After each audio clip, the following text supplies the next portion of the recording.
In their preseason opener, Shaw threw a brutal pick-six. Rattler failed to make an impact, and Hennar looked overwhelmed.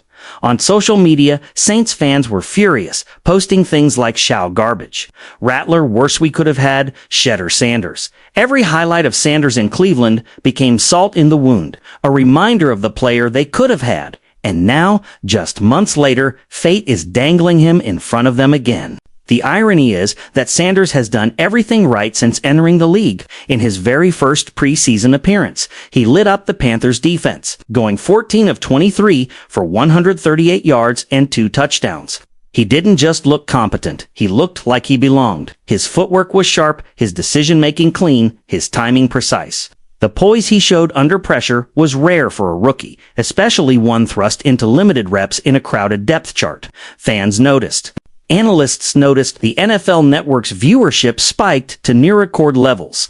Social media was flooded with clips praising him as the steal of the draft. And yet, despite this momentum, Sanders is still expendable in Cleveland, reportedly available for as little as a 7th-round pick. That's pocket change in NFL trade terms, a price tag that feels less like business and more like negligence.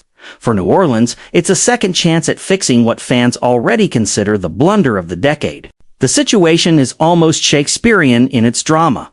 On one side, the Browns, who have too many quarterbacks and an owner who never wanted Sanders. On the other, the Saints, a team desperate for a leader, drowning in fan backlash and haunted by regret.